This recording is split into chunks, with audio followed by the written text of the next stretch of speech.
Excuse me.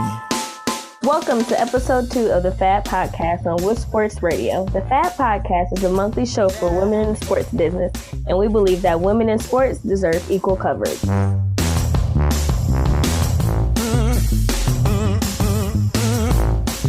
I am so excited that you're tuning in. For those just joining our podcast for the first time, my name is Kristen Reenders. And I'm Datorria Robinson.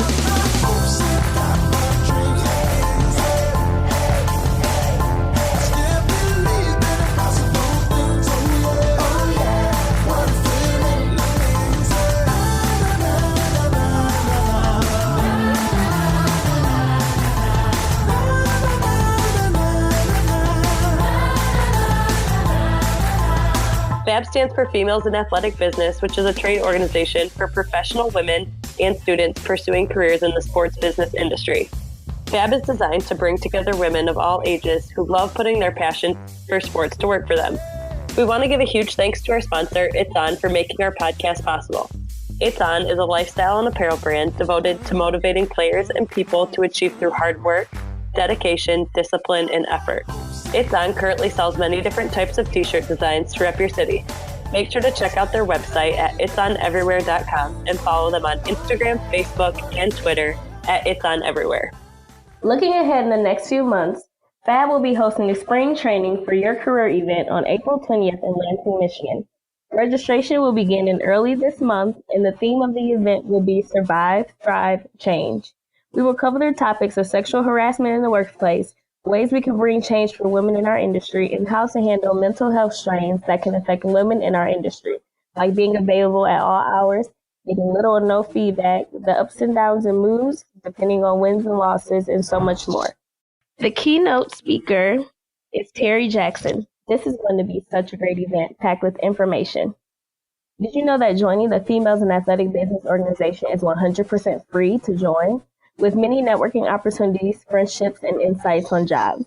We would love to hear from you. If there is someone or something you would love to discuss or hear on the upcoming podcast, make sure to tweet us and let us know at fabsportsorg.com. On today's episode, we have Kierra Washington. She's an athletic training GA at Northwestern University, a graduate of Grand Valley State University's athletic training program. She is no stranger to breaking barriers. As one of few women in this industry, Kierra represents that no matter how young or old you are, you can do anything to put your mind to. It is a privilege to have you with us today, and I know a number of young women who are interested in going into this industry, but like most of us, we're limited by our size and our strengths. So we are excited to have you on to share your journey and inspire our listeners who have a passion to be athletic trainers or sports physicians. Kierra, welcome to the FAB Podcast. Thank you for having me. We are so excited to have you. So I guess we'll just start off this episode by if you wanted to give us a little bit of background about what you do at Northwestern. Okay, so right now I'm interning at Northwestern. I'm working with the football team, and I'm actually, I come in and I provide rehab to the athletes. I provide just like preventative exercises, and I just watch their practices to just make sure that they, don't get injured, and just, give them water when they need it. And that's pretty much it. So what made you choose athletic training? Share with us a little bit about your journey. What made you choose this path? So when I was about 6 or 7, my aunt went to Southfield High School, which is located in Southfield, Michigan. And one of her teachers and also her mentors is an athletic trainer. And her last name is Washington, too. So we used to joke oh, that's my auntie, even though she's really not. And so she used to have a student athletic training program at Southfield High where she taught the kids how to tape ankles and what to look for in injury. So my aunt took the class. So when my aunt would come home and I would see her at home, she would always tape my ankles when I'm 6 or 7 years old. And I'm like, what are you doing? And so as I got older, I really took to athletic training because I love sports and I love medicine. So it's the perfect combination. So when I was in about 10th grade, I was looking up what athletic training was, and I saw that Michigan State offers an athletic training camp, and you go for a week, and you basically learn what athletic training is. You get to meet some of the football players, basketball players, and they get to explain why athletic trainers are so important in the sports field. And so when I was looking for colleges, I decided to go Grand Valley because they have 100% pass of the board certification exam for athletic trainers. And so that's what really drew me to athletic training, and I've been in love with it since 10th grade. Wow, that is awesome. I never knew that. Like, and just for our listeners, like I've known Kierra for a number of years, and it's so interesting to see her like go through this journey. And so I know it's extremely busy, like being in athletic training, because you get up early and you have to be everywhere just like the athletes. So, and then in addition to that, you are still a student, which a number of our listeners are. So tell us about a normal day in the life of like an athletic trainer as well as like an intern, like, because you wear many hats. So tell us what a normal day in the life is for you. So when I was at Grand Valley, a normal day would be I would get up at 7:30, go to class from about 8 a.m. to 12. And then I would go to my clinical rotation from about 1 to 7. And then I would come home, do homework, and do it all over again. And at Northwestern right now, since technically this internship is my class, so I wake up at 4:30 in the morning, and I have to be there at 5:30 a.m. for setup. And so I'm there from 5:30 till about 8 is when I watch their practice. And then from about 8 to 1:32 is when we provide rehab services, stretch them after practice, make sure they're eating correctly, talk to the coaches. So that's about from 8 a.m. to about 2 p.m. And then from about 2 to 3, we clean up the athletic training room and we go home. So it's a long day. We do this Monday through Friday. And after February 22nd is when their spring ball starts. So we'll be doing this Monday through Saturday. Wow. I remember from my experience, I played volleyball at Central Michigan, and our athletic trainers seriously were there at 4:30 o'clock in the morning before we were there, and then stayed till 7:30 or 8 o'clock at night. Honestly, it's insane. So props to you guys. That's a crazy job. That is awesome though. So now I have like a really like kind of serious question, but not a serious question. So just recently I was talking to someone about their niece who was interested in going into athletic training. And she, was telling me how she had a number of people tell her, she was too small, and she was kind of like my size. So for everyone who doesn't know, I'm like 4'9", I'm really tiny. But they were telling her, she was too small, or you got to be strong and stuff like that in order to be an athletic trainer, just when it comes to even stretching out the athletes. And I know my brother, he's an athlete, and I've attempted to stretch him out sometimes. And it's like, your leg got to go right here. You got to hold him right here and like resist this. So it's like really serious. So, and that's just like a minor obstacle. So just tell us a little bit how you like overcame a lot of the challenges that comes with this industry. So yeah, that's a myth. They always say, oh, well, women can't stretch the men out. I'm dealing with guys who are 240 pounds, 6'6", and it's really not that difficult to stretch. When you're in undergrad and you have women who are in the profession, they teach you like, don't let these obstacles get in the way. You can be just as strong and use your body just like men do. And, we do find a way to get around the 240, 6'6" guys. Like, it's ways to stretch them. It might not make them comfortable, but, it'll get the stretch done. So, to hear that is kind of like disappointing because, we can do it too, just because we're little and, not as strong as some of the guys that are in the profession. We can get it done too. I had a clinical instructor last year. She was small as me. We were the exact same size, and she was stretching these guys. And, we may need a little help. It might be 2 women on one guy, to help stretch. But, we can get the job done. That's awesome. You say that you're working with these guys who are huge. I mean, Northwestern's a really big university. Would you like to work on a professional level someday? Like, what is your goal in athletic training? So my goal, I really do like the collegiate setting. I don't think I would go professional because of all the hours. I've actually talked to an athletic trainer for the Indiana Pacers, and he basically said, your life is Indiana Pacers. When they call you, you could be sitting down having Sunday dinner. And if somebody says, I need you, you have to leave and go, with them. You have to leave your family. So he kind of just said, like, it's great to be around the professional athletes in the professional world. But at the end of the day, you don't have a family. You don't have time to watch your kids grow up and, see your husband or your wife every day. Like, it's just that type of environment. And currently at Northwestern, the head athletic trainer, who is now the associate athletic director, he's the president of National Athletic Training Association, so NATA, which is like what society or what organization you have to be in order to be an athletic trainer. And he really emphasizes family time. So if you get there at 5:30, he doesn't want you staying till 5, 6 o'clock at night and you're working 12-hour shifts and you're away from your family. So I really love being at Northwestern because he really does emphasize, family time, and athletic training isn't your only job. It's not consuming your life. It's like you have to have a personal life. So, that's a plus of being here. I like that you talked about like the many struggles that people face in athletics, especially when it comes to being a woman in athletics and wanting to be a wife and a mother.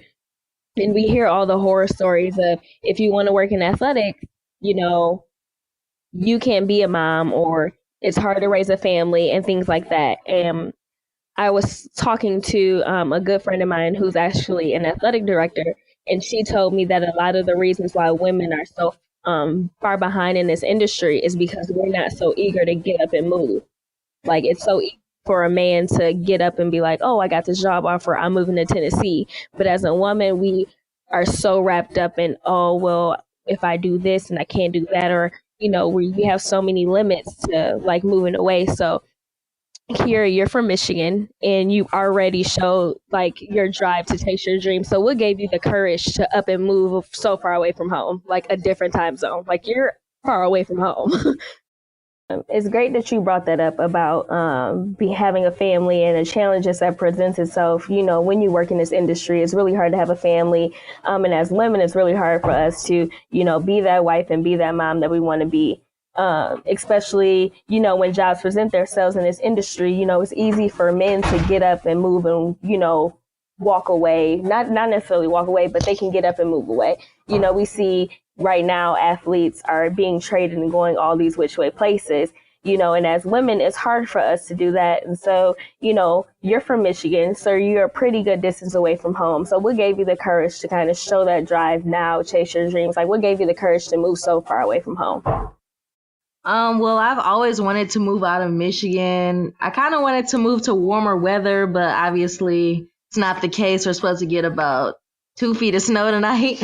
But, Chicago is a growing city. It's a big city, and I've always wanted to just move to a bigger city. And even though I'm in the suburb from Chicago, I'm not that far from Chicago, but, it's kind of like I want to move if I want to further my education. I could have stayed in Michigan. I could have, done my internship at Wayne State, down the street from my house. But I just wanted a different environment and meet people I've never met before. At my internship, there's 6 of us, and they're all from different colleges. So I felt like if I would have went to a school closer, I could have worked at a high school. But I just felt like I just wanted to get out there and, not have to call my mom every 5 minutes and she can just drive up to me. Like, I kind of just want to get the feeling of being on my own and like being a real adult. Working with the football team and working in almost a completely, I wouldn't say almost completely, but very male dominated sports. If you could walk us through some of the challenges that you've had, and then if you want to follow up with some advantages as well, I think it'd be really great for some of our listeners to hear like what that looks like and how it ebbs and flows. Like, yeah, some days are really great and some days like maybe it was a lot harder than others, if you could. So one of the biggest disadvantages, I believe, is that we've had this problem at our school, at Grand Valley, is that women get, if you're around male athletes, they always assume that, oh, you're flirting with them. It's like you have to keep it super professional. You can't play with them a lot. You can't joke around how you maybe would joke around with friends, because to some others that may look like, oh, you're flirting with them, or you're trying to have something that's outside of a professional connection. And so that's kind of a bad view that women get. And like let's say a woman who came to Northwestern and interned and had a horrible experience, flirted with other players, then therefore they really wouldn't bring any more female athletic trainers to Northwestern because they don't want it to happen again. So that's kind of a negative aspect that we're dealing with now. And also, what you brought up before, they see that women don't have, strength, and they don't have the ability to do some things, working with the bigger athletes. So that's also a disadvantage. But an advantage is, more women are getting into the field.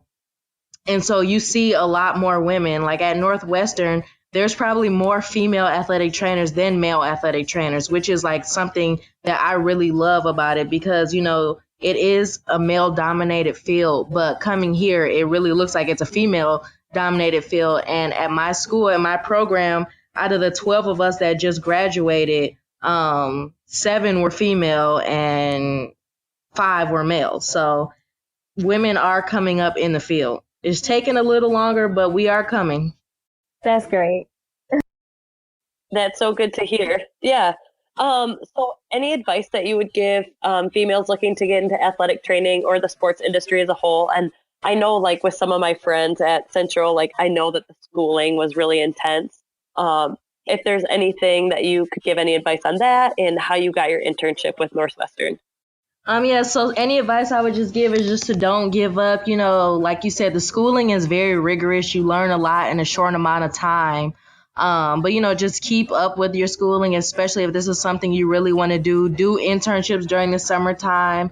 During the summer, I go back and intern with my old high school just so I can, keep up with the times and make sure I don't lose what I learned over during the school year. That and, don't let guys come in and try to dissuade you from doing athletic training, step up and, just be confident in your skill because, you know what you're doing. Don't let others, dissuade you from the major. I'm so happy that we had you on because you've given so much advice and so much insight. And I know a number of our listeners and our members of FAB are in the same age range as you. And so to be able, it's one thing to, be able to get advice and listen to people who, are in senior level positions. But it's so great to be able to have someone that's, same age range, same, that's able to say, hey, if I can do it, you can do it too. Like, it's hard, it's challenging, but it's possible. So, Kierra, I want to thank you so much for being on the show today and just really just giving us an insight on what your life is like and, basically giving us an eyeball sight into what athletic training is. And I really, really appreciate it. FAB, we're so excited to share this with everyone. Thank you so much. I like Tori said too, I really appreciate it. Thank you for having me. And if anybody wants to get in athletic training, make sure you look it up. Make sure this is what you want to do, and just contact any colleges because colleges are looking for free help. So if you need internships, just contact anybody, really, any school. You've been listening to the FAB Podcast, a co-production of Females in Athletic Business and with Sport. For more conversations from the world of women, including articles, blogs, videos, and podcasts, visit withsports.com and follow us on social media at withsports and fabsports.org. With Sports Radio is the world's largest podcast network for women's sports with more than 770 episodes across 30 shows and a global audience of 1.6 million. Make sure you download to your podcast player from iTunes, TuneIn, Stitcher, Spotify, Overcast, and Google Play. And visit Females in Athletic Business at fabsports.org.com. Thanks again to our sponsor, It's On, a lifestyle and apparel brand devoted to motivating players and people to achieve through hard work, dedication, discipline, and effort. Never forget where you came from and never stop believing in where you're going. Be sure to visit them online at it'soneverywhere.com. Thanks again for listening to this month's episode of the FAB Podcast. Our next episode will be with Commissioner Jackie McWilliams of the CIAA, talking about women in leadership and focusing on college athletics. Be sure to visit them online at it'soneverywhere.com. Thanks again for listening to this month's episode of the FAB Podcast.